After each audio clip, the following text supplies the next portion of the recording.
আর চুলগুলো ছড়িয়ে আছে বালিশের উপর। রুদ্ধ জেগে আছে, কিন্তু নড়ছে না। তাকিয়ে আছে মেয়েটার দিকে, যার নিঃশ্বাসে সে গত রাত হারিয়েছে। আবার নিজেকে ফিরেও পেয়েছে। রাতের কাঁধে রাখা হাতটা আলতো করে টেনে নেয়, যেন ঘুম না ভাঙে তার। কিন্তু ঠিক তখনই রাত একটু নড়ে ওঠে, চোখ মেলে দেখে রুদ্ধকে। জেগে গেলে? রুদ্ধ মুচকি হেসে বলল। রাত ঘাড় ঘুরিয়ে জানালার বাইরে তাকায়। মেঘলা আকাশ, ছুঁয়ে যাওয়া রোদের নরম আভা, আর বারান্দার ভেজা বাঁশের শব্দ একটা পরিপূর্ণ শান্তি। রুদ্ধ রাতের কপালে একটা চুমু দিয়ে বলে। তারা কিছুক্ষণ চুপ করে থাকে নিঃশব্দে। নীরবতা ভেঙে রুদ্ধ রাতকে ছাড়িয়ে থেকে উঠে বসে বলল। চলো তোমাকে বাগান ঘুরিয়ে আনি। রাতও না করল না, দুজনে একসঙ্গে মিলে গেল বাগানে। বাগানে বিশাল একটা জায়গা জুড়ে বেলি ফুলের ঝাঁক। সেই ঝাঁকের মাঝেই দাঁড়িয়ে আছে লম্বা একটা সাদা রঙ্গনের গাছ। সেখানে কিনা শুভ্র রঙা রঙ্গন ফুল ফুটে আছে থোকা থোকা ধরে পুরো গাছ জুড়ে। রুদ্ধ রাতকে নিয়ে গেল নিজের সাথে গাছটার কাছে। গাছটার কাছে এসে দাঁড়াতেই রুদ্ধ হাত বাড়িয়ে একতোড়া ফুল ছিঁড়ে নিয়ে রাতের হাতে দিল। রাত ফুলের তোড়াটার দিকে তাকিয়ে মুচকি হাসল। রুদ্ধ রাতের দিকে মুগ্ধ নয়নে তাকালো। আলতো হাতে রাতের কপালে পড়ে থাকা চুলগুলো কানে গুজে দিয়ে ফিসফিসিয়ে বলল। ইউ আর মাই হোয়াইট রমন। রাত ফুলের দিক থেকে চোখ সরিয়ে তাকালো রুদ্ধের দিকে। সকালে নরম কোমল সূর্যের আলো এসে পড়েছে রুদ্ধের বাদামি রঙের চোখ জোড়ায়। গালে হালকা সদ্য ওঠা খোঁচা খোঁচা দাড়িতে অসম্ভব সুন্দর লাগছে যেন মানুষটাকে। রাত আচমকা রুদ্ধের পায়ের উপর দাঁড়িয়ে রুদ্ধের শার্টের কলার টেনে ধরে জড়িয়ে ধরল রুদ্ধকে। তারপর কানের কাছে ফিসফিসিয়ে বলল। আম্মু। রাতের ফিসফিসিয়ে বলা কথাটুকু বুঝতে পারল না বোধহয় রুদ্ধ। কপাল কুঁচকে ঠোঁট কামড়ে ধরে মুচকি হেসে নরম সুরে শোধালো। হুম। আম্মু। কি? রাত এবার হেসে ফেলল শব্দ করে। তারপর হাসতে হাসতে রুদ্ধের কপালে কপাল ঠেকিয়ে নরম সুরে আবার বলল। আম্মু।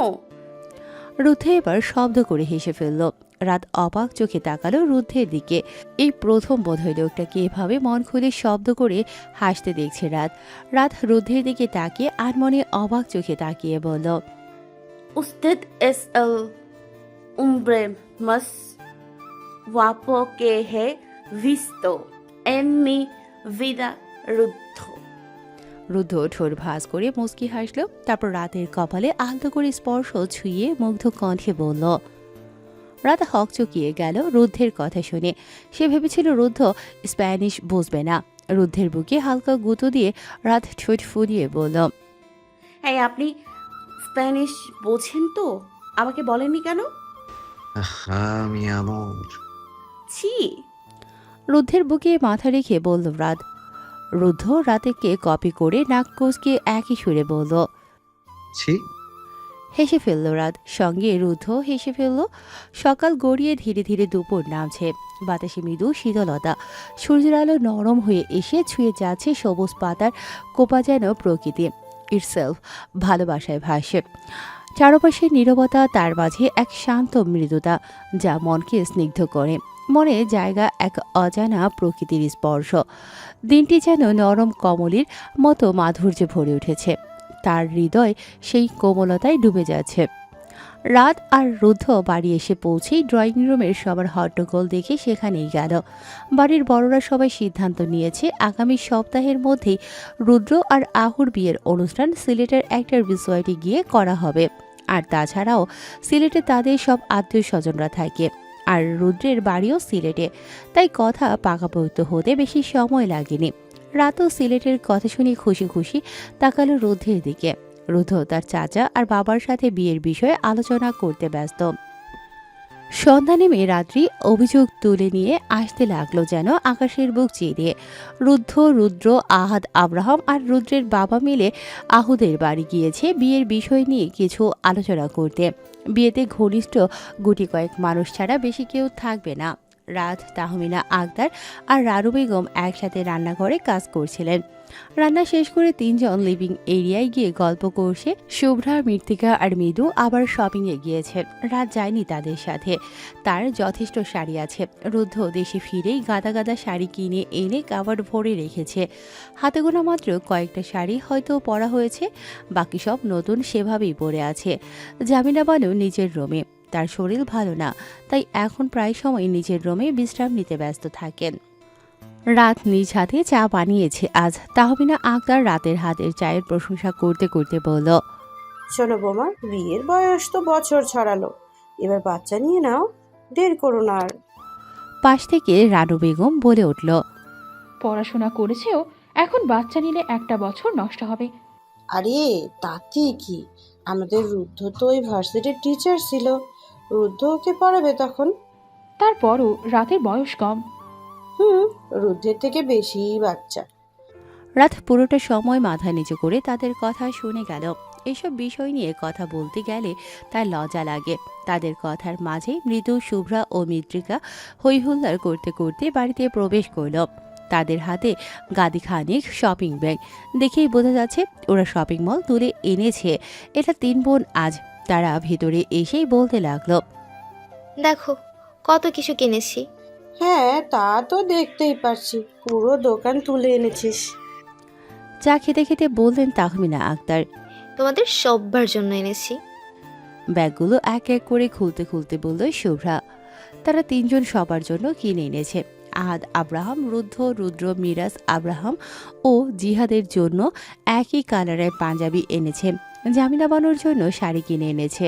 তাহমিনা আক্তার আর রানু বেগমের জন্য ম্যাচিং করে একই শাড়ি। রাতের জন্য গাঢ় কাচি হলুদ রঙের অসম্ভব সুন্দর একটা শাড়ি এনেছে গায়ে হলুদের দিনে পরার জন্য। এক এক করে সবার জন্য আনা উপহার সবাইকে দিয়ে গল্প শুরু করে দিল তারা। শুভ্রা গিয়ে তার দাদিমাকেও নিয়ে এসেছে তাদের সাথে আড্ডা দেওয়ার জন্য। রাত 9টার মধ্যেই একে একে বাড়ির পুরুষেরা সবাই হাজির হয়। সবাই ফ্রেশ হয়ে রাতের খাবারের পাল্লা সেরে আবার আলোচনায় বসেছে। বাকিরা সবাই যে যার রুমে চলে গিয়েছে।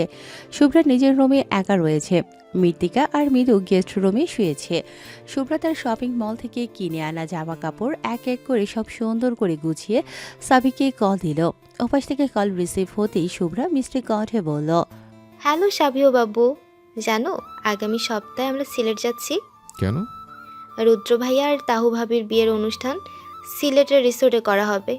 ও, তা কি তুমি আমাকে দাওয়াত করতে ফোন দিয়েছ? না তো, তাহলে গায়ে হলুদের প্রোগ্রামে কি কি করব সেটা জানতেই কল করেছি। তা বলো, কি কি করবা? আমি মৃত্তিকা ও মৃদু আপু 3 জনে হলুদের ফাংশনে নাচবো। এই কেন? কেন মানে কি? খবরদার শুভ্রা, এগুলো করবে না। এখানে তোমার ভাইয়ের বন্ধু বান্ধবী থাকবে। তো তো মানে তুমি নাচবা আর ওইগুলো দেখবে হা করে তাকায়, এগুলো আমি সহ্য করব? হ্যাঁ এই চুপ। হ্যাঁ, কি জন্য চুপ করব? ধুর বেটা, তোর সাথে কথাই বলবো না। বলেই মুখের উপর ফোন কেটে দিল শুভ্রা। রুদ্ধ আজ রাতের জন্য অনেক বড় একটা গোলাপের তোড়া এনেছে। সেটা নিয়েই বসে আছে রাত। 25টার ওপরে ছবি তোলা শেষ তার। এখন পুপিকে পাশে নিয়ে আবার ছবি তুলতে লাগলো। রুদ্ধ তা দেখে ফোঁস করে নিঃশ্বাস ছাড়ল। এই মেয়ে এত রং কেমনে করতে পারে। পার হয়ে গেল আরও 20 মিনিট। রাত এখন ফোন নিয়ে বসে বসে ছবিগুলো দেখছে। রুদ্ধ এবার বিরক্ত রাতের দিকে তাকিয়ে বলল, এই তোমার হইল আর কত? বলেই রুদ্ধ উল্টো হয়ে নিজের মতো করে চোখ বুজে ঘুমিয়ে পড়ল। রাত জেগে তাকিয়ে ভেঙচি কেটে আবার ছবি দেখায় মনোযোগ দিল। অনেক সুন্দর এসেছে ছবিগুলো। রাত ভাবলো ফেসবুকে প্রোফাইল পিক দেবে। রুদ্ধকে ট্যাগ করতে যাবে, তখনই মনে পড়ল যে এই বেটা তো আবার ফেসবুক নেই। উফ, আদিকালের পটল কুমার। পার হয়ে গেল 1 সপ্তাহ। আজ তারা সবাই সিলেটের উদ্দেশ্যে রওনা হয়েছে। সিলেটে গিয়েই আগে তারা উঠবে রুদ্রদের বাড়িতে, তারপর সেখান থেকে রিসর্টের উদ্দেশ্যে রওনা হবে এক এক করে। আহতের বাড়ির সদস্যরাও রওনা দিয়েছে সিলেটের উদ্দেশ্যে। সিলেটে পৌঁছেই তারা ঘণ্টাখানেক রেস্ট নেবে, তারপরেই রওনা দেবে রিসর্টে। শাইরুহিল রিসর্টের এক মনোরম পাহাড়ি পরিবেশে গায়ে হলুদের প্রোগ্রাম থেকে শুরু করে বিয়ের প্রোগ্রামটাও সেখানেই করা হবে। 3 দিনের জন্য পুরো রিসর্টটা বুক করেছে তারা। আগামীকালকে মেহেন্দি সন্ধ্যা, পরদিন গায়ে হলুদের প্রোগ্রাম হবে। গায়ে হলুদের পরদিন বিয়ের প্রোগ্রাম করবে। খুব বেশি বড় করে প্রোগ্রাম করছে না তারা। আত্মীয় স্বজনই থাকবে আর রুদ্রের 2-1 জন বন্ধু। শাইরো হিল রিসর্ট পাহাড়ের বুকে নিঃশব্দে গড়ে ওঠা এক স্বপ্ন ঘেরা আশ্রয়।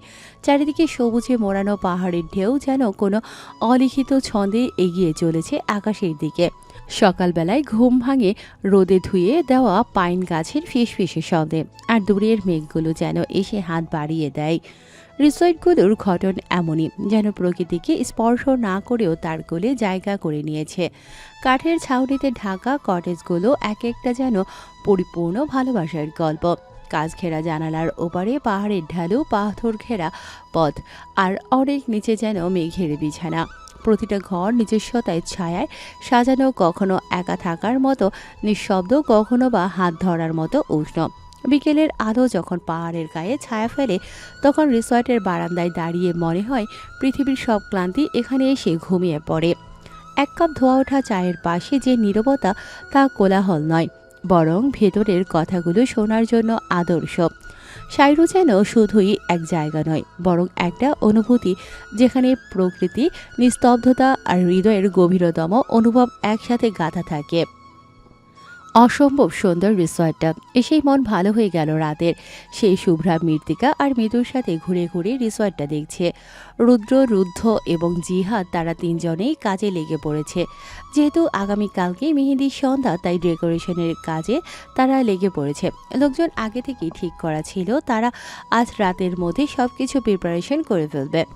তারা দাঁড়িয়ে শুধু ঠিকভাবে গাইড লাইন দিচ্ছে যাতে কাজটা সুন্দরভাবে কমপ্লিট হয়।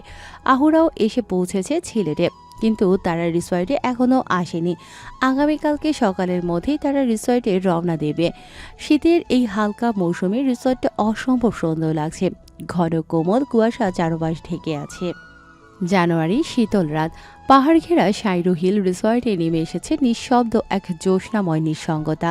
বাতাসে হালকা কুয়াশার পরত, আর তার ফাঁকে দূরে দূরে দেখা যায় দুলে ওঠা আলোর রেখা, বনফায়ারের উজ্জ্বলতা। রাত বাজে 12টারও বেশি। রুদ্র আর জিহাদ তাদের কাজ শেষ করে এসে প্রস্তাব দিয়েছে আজ রাতে বারবিকিউ পার্টি হবে। যেমন বলা তেমন কাজ। রিসর্টের খোলা প্রাঙ্গণে জ্বালানো হয়েছে কাঠের আগুন, চারিদিকে ছড়িয়ে আছে উষ্ণতার চিহ্ন।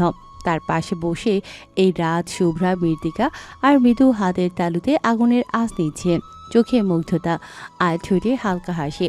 তাদের আরেক হাতে কাঠের গোল ব্রেঞ্চে বসে থাকা হাতে ধরে আছে লম্বা কাঠি, তাতে গুজে রাখা মার্শম্যালো। আগুনের উত্তাপে ধীরে ধীরে সেকা সেই সাদা নরম মিঠাই। তারপর তার ভেতরে চকলেট আর দুপাশে বিস্কুট জুড়ে তৈরি হচ্ছে ছোট্ট সুখের খাবার, স্মর্স। এটা শুভ্রা আর রাতের খুবই প্রিয়, তাই রুদ্ধ নিয়ে এসেছে সবার জন্য। রুদ্ধ হাতের কাজ করতে করতেই আর চোখে তাকালো রাতের দিকে। ঠান্ডায় রাতের গাল লাল হয়ে উঠেছে, আবার গালে উজ্জ্বল আগুনের ঝলক। তার মধ্যে অসম্ভব সুন্দর লাগছে যেন তার সাম্রাজ্ঞীকে। ফিসফিসে গল্প, আগুনের টুকটাক শব্দ, মাঝে মাঝে দূর থেকে আসা পাহাড়ি ঝিঝির ডাক, সব মিলিয়ে এক অদ্ভুত মায়ার মুহূর্ত। তাদের ডান পাশেই বারবিকিউ চলছে। ধোয়ার ভেতর দিয়ে মাংসের গন্ধ ভেসে এসে যেন পুরনো দিনগুলোর অভাববোধকে ঢেকে দেয়। জিহাদ আর রুদ্র মশলা মাখানো চিকেন উল্টে দিচ্ছে গ্রিলের ওপর, আর রুদ্র দাঁড়িয়ে অপেক্ষা করছে ধৈর্য ধরে, ঠোঁটে কাপ ধরে উষ্ণ কফির চুমুক নিতে নিতে। রাত তখন ধীরে ধীরে গভীর হচ্ছে, কিন্তু আগুনের উষ্ণতা আর তাদের হাসির শব্দে যেন শীতও একটু থেমে থাকে। চারপাশে ছড়িয়ে থাকা মেঘের মতো কম্বল, পাহাড়ের গায়ে লেগে থাকা শিশির আর সেই মুহূর্তের অসাধারণ শান্তি, সব কিছু মিলিয়ে মনে হয় জীবন থেমে নেই, বরং খুব মৃদু সুরে বাজছে এক শান্ত সঙ্গীতের মতো। শুভ্রা নিজের পোলারয়েড ডায়েরি এই মুহূর্তের ছবিগুলো তুলে নিচ্ছে এবং সেগুলোর সঙ্গে সঙ্গে একটা খোলা খাতায় আটকে লিখছে তার অনুভব। পরে শুভ্রার ইচ্ছেতেই পাহাড়ি বাতাসে সবাই একসাথে ছোট ছোট উষ্ণ আলোর ল্যান্টার্ন উড়িয়ে দিয়েছে বাতাসে। প্রতিটা ল্যান্টার্নে লেখা ছোট ছোট ইচ্ছে। শুভ্রা তাদের ভাই বোনদের মধ্যে সবার ছোট হওয়ায় ওর ছোট ছোট ইচ্ছেগুলো যেন বিশাল কিছু তাদের কাছে। বিশেষ করে রুদ্ধ, যে কিনা ছোট ছোট সব শখ পূরণ করতে সব সময় ব্যস্ত থাকে। সবশেষে পুনরায় তারা উন্মুক্ত তারা ভরা আকাশের নিচে ছোট কাঠের চৌকিতে বসে গরম ধোয়া ওঠা আদা চা আর ক্যারামেল চা খেয়েছে মাটির কাপেতে, তার সাথে বাসায় বানানো পিঠা। তাহমিনা আক্তারের ছোট বোন মাহমুদা আক্তার তাদের জন্য বানিয়ে এনেছিল। আড্ডার এক পর্যায়ে গিয়ে সবাই রুদ্রকে আজ গান করতে বলল। আমরা সব সময় তো রুদ্র গান গায়, তবে আজ সবাই ধরেছে রুদ্রকে। রুদ্র আর না করেনি। সকালবেলায় জিহাদকে বলে জিহাদের ট্রাভেল ফ্রেন্ডলি ছোট্ট গিটারটা এনে দিতে বলল। জিহাদও দৌড়ে গিয়ে গিটারটা এনে ধরিয়ে দেয়। রুদ্র গিটারে টুংটাং আওয়াজ তুলে একটু একটু করে সুর তোলে। দেখেছি রূপসাগরে মনে মনে কাংসা সোনা, দেখেছি রূপসাগরে মনে মনে কাংসা সোনা, প্রতিজ্ঞায় ভেব না রে ডুবে যাও রূপসাগরে, প্রতিজ্ঞায় ভেব না রে ডুবে যাও রূপসাগরে, বিড়ালে বসে করো যোগ সাধনা, প্রতিজ্ঞায় ভেব না রে ডুবে যাও রূপসাগরে, বিড়ালে বসে করো রূপ সাধনা, একবার ধরতে পারলে মনের মানুষ ছেড়ে যেতে আর দিও না, দেখেছি রূপসাগরে কাংসা সোনা, দেখেছি রূপসাগরে মনের মানুষ কাংসা সোনা। তখনই সবাইকে অবাক করে দিয়ে গানের বাকি 2 লাইন রুদ্ধ গাইল। রুদ্রের সাথে রুদ্ধ গান ধরতেই সবাই হৈ হৈ করে উঠল। রাত কিছুটা লজ্জা পেল, কারণ রুদ্ধ তার দিকে তাকিয়ে গান গাচ্ছে। রুদ্ধ পুনরায় রাতের দিকে তাকিয়ে গাইল। একবার ধরতে পেলে মনের মানুষ ছেড়ে যেতে আর দিও না। তারপর 2 ভাই একসাথে গাইতে লাগলো। ধরতে পেলে মনের মানুষ ছেড়ে যেতে আর দিও না, দেখেছি দেখেছি রূপসাগরে মনের মানুষ কাঁচা সোনা, দেখেছি রূপসাগরে মনের মানুষ কাঁচা সোনা। গান শেষ হতেই তারা পুনরায় গল্পের মাঝে মেতে উঠল। আগামীকাল কি কি করবে সেই প্ল্যানিং করতে লাগলো। তাদের আড্ডা শেষ হতে হতে রাত 3টা বেজে গেল। এই ঠান্ডার মধ্যে আগে বাইরে থাকতে চাইল না, তাই এক এক করে যে যার রুমে চলে গেল। কিন্তু রয়ে গেল রুদ্ধ আর রাত। রাতের শখ জেগেছে খোলা আকাশের নিচে শুয়ে শুয়ে তারা দেখবে। রুদ্ধ না করতে পারল না। রাতের ইচ্ছে রাখতেই রাতের হাতটা হাতের মুঠোয় পুড়ে নিয়ে আঙুলের ভাঁজে আঙুলটা দিয়ে হাঁটতে লাগলো দুজনে একসাথে। রাত রুদ্ধের বাম হাতের বাহু জড়িয়ে সেখানে মাথা ঠেকিয়ে হাঁটতে লাগলো। রুদ্ধ রাতের ধরে রাখা হাতে আলতো করে চুমু খেলো। পাহাড়ের ফাঁকে ফাঁকে হালকা কুয়াশা, যেন সাদা ওড়না জড়ানো কোনো নারীর নীরব পদচারণ। সেই কুয়াশা রিসোর্টের সিঁড়ি বেয়ে ধীরে ধীরে উপরে উঠছে। জানালার কাছে আলতো ঠেকছে, যেন কোনো পুরনো প্রেমিক ফিরে এসেছে কোনো কথা না বলে। দূরে কোথাও একটা রাতচড়া পাখির ডাক শোনা যায় হঠাৎ করে। সেই ডাকও যেন ভেঙে দেয় নিস্তব্ধতার দীর্ঘ ছায়া, আবার মিলিয়ে যায় অচেনা নীরবতায়। বাতাসের মাঝে জঙ্গল ফুলের হালকা গন্ধ, ভিজে মাটির গন্ধ, আর অদ্ভুত এক নিঃসঙ্গতার সুগন্ধ ছড়িয়ে আছে। প্রকৃতির গন্ধ বদলে যায় এই সময়। রাতের বুকে জমে থাকা শিশির ভেজা মাটির ঘ্রাণ, পাহাড়ি লতাগুল্লোর টুকরো টুকরো গন্ধ, সব মিলিয়ে বাতাস ভারী হয়ে ওঠে, যেন নিঃশ্বাসে টেনে নিলে বুকের গভীরে জমে যায় এক অজানা মায়া। পাহাড়ের গা ঘেঁষে থাকা ঝোপঝাড়ের মাঝে মাঝে জোনাকির আলো টিম টিম করে জ্বলে ওঠে, আবার নিভে যায়। সেই আলোর যেন কোনো হারিয়ে যাওয়ার শব্দের মতো ধরা যায় না, কেবল অনুভব করা যায়। দূরের ঝর্ণার শব্দও যেন বদলে গেছে। এখন তা আর জোরে পড়ছে না, বরং নিচু স্বরে মৃদু সুরের মতো, যেন ঘুমন্ত প্রকৃতির গায়ে হাত বুলিয়ে দিচ্ছে। রিসর্টের চারপাশে গাছোয়া নীরবতা, পাখিরা চুপ, রাতচরা প্রাণীরাও আজ যেন ক্লান্ত। আকাশের তারা শুধু চোখে মেলে তাকিয়ে আছে এই অনন্ত নিস্তব্ধতার দিকে। পাহাড়ের সীমানা আর আকাশের সংযোগ রেখা মিলেমিশে একাকার, যেন এই রাতের কোনো শুরু নেই, কোনো শেষ নেই।